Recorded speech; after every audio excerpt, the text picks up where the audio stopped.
चैत्र शुक्ल प्रतिपदा के दिन हिंदू नववर्ष प्रारंभ होता है और इस दिन की वर्ष प्रवेश कुंडली बनाकर हम पूरे वर्ष का हाल बहुत ही अच्छे से जान सकते हैं कि पूरे वर्ष किस तरह की घटनाएं होंगी, ये वर्ष शुभ रहेगा या अशुभ रहेगा, इस समय किस सेक्टर में महंगाई आएगी और किस सेक्टर में मंद आएगा।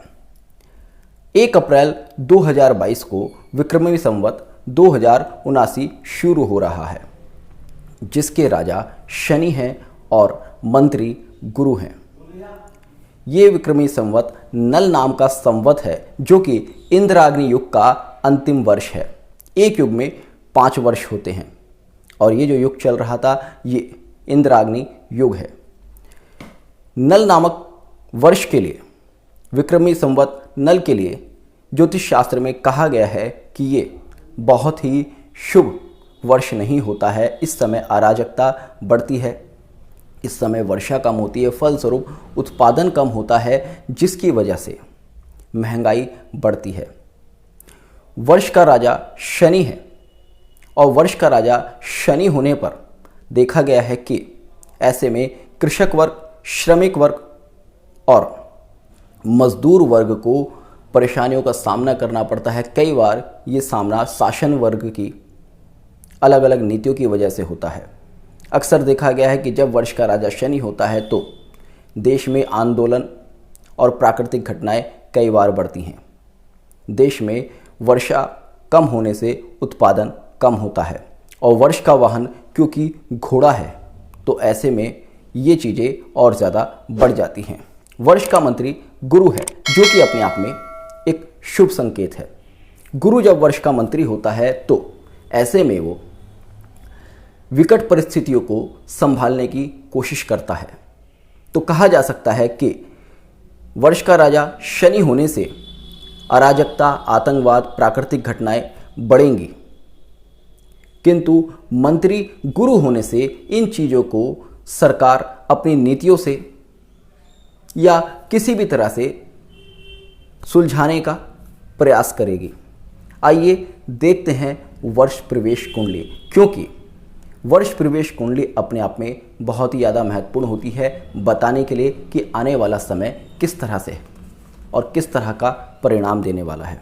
देखिएगा, वर्ष प्रवेश कुंडली की अगर हम बात करें तो 1 अप्रैल 2022 को मिथुन लगन में विक्रमी संवत 2079 प्रारंभ होगा और अगर हम यहाँ पर लग्नेश की स्थिति देखें तो लग्नेश अपनी नीच राशि में बैठा है और विक्रमी संवत 2079 के शुरू में ही सभी ग्रह राहु केतु एक्सिस में बैठे हैं। लग्नेश का नीच होना और सभी ग्रहों का राहु केतु एक्सिस में होना, ये अपने आप में वर्ष की शुरुआत बहुत ही अच्छी नहीं दिखा रहा है।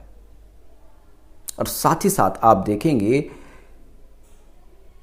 लग्न कुंडली के अष्टम भाव में 2 पाप ग्रह बैठे हैं, जो कि हैं शनि और मंगल, जिनमें कि शनि वर्ष का राजा है। वर्ष के राजा की प्लेसमेंट अष्टम भाव में होने से और राहु के त्रिकोण में होने से ये दिखाता है कि यहाँ पर प्राकृतिक घटनाएं बहुत ज़्यादा बढ़ेंगी। किसी तरह का प्राकृतिक उन्माद आ सकता है, चाहे वो भूकंप हो, चाहे वो किसी भी तरह की कोई अदर त्रासदी हो, और यहाँ पर अराजकता अपने चरम पर हो सकती है। और क्योंकि पश्चिम दिशा की राशि में ये योग बन रहा है, मकर राशि पश्चिम दिशा की राशि कही जाती है, और पश्चिम दिशा की राशि में ये योग बनने से ये दिखाता है कि ये उन्माद देश के पश्चिमी भाग में और दुनिया भर के पश्चिमी देशों में इस तरह की घटनाएं बढ़ सकती हैं। पश्चिमी देशों में युद्ध जैसी स्थिति, तनाव की स्थिति लगातार बढ़ती जाएगी। पश्चिमी देशों में आतंकवाद और अराजकता बढ़ता जाएगा। यहाँ पर बंदूक का शासन, आर्मी का शासन अपने आप में बढ़ता जाएगा। बड़े विस्फोट होने की संभावनाएं यहाँ पर बढ़ती जाएंगी। अब चाहे वो प्राकृतिक घटना हो, चाहे वो मानवीय घटना हो, किंतु ये कहा जा सकता है कि पश्चिम दिशा में, पश्चिम के देशों में और देश के पश्चिमी भाग में जनहानि होने के योग बनते हैं। इसके बाद क्योंकि मंगल अपनी उच्च राशि में बैठा है जो कि मेटल्स को इंडिकेट करता है और शनि के साथ में बैठा है, तो ऐसे में ये दिखाता है कि इस समय मेटल के दाम बहुत ही ऊंचाइयों पर जा सकते हैं। और क्योंकि शनि रियल एस्टेट और कंस्ट्रक्शन को दिखाता है जो कि मंगल के यहाँ बैठने से पीड़ित है, तो ऐसे में ये दिखाएगा कि रियल एस्टेट और कंस्ट्रक्शन से रिलेटेड फील्ड में मंदा आ सकता है। किंतु मेटल के दाम बढ़ने से यहाँ पर रियल एस्टेट में निर्माण करना या इन्वेस्ट करना लोगों के लिए हानिप्रद होगा। ये स्थिति जुलाई तक बहुत ही ज़्यादा रहेगी। उसके बाद अगर हम आगे बात करें तो 10वें भाव में सूर्य और चंद्र का योग बन रहा है जो कि शासन वर्ग के लिए फिर भी शुभ सूचनाएं दे रहा है। दिखा रहा है कि शासन वर्ग, देश की जनता भले ही कितने आंदोलन करे, किसान कितना ही त्रस्त रहे, किंतु शासन वर्ग फिर भी बहुत ज़्यादा परेशानी में यहाँ पर आता हुआ नहीं दिख रहा है।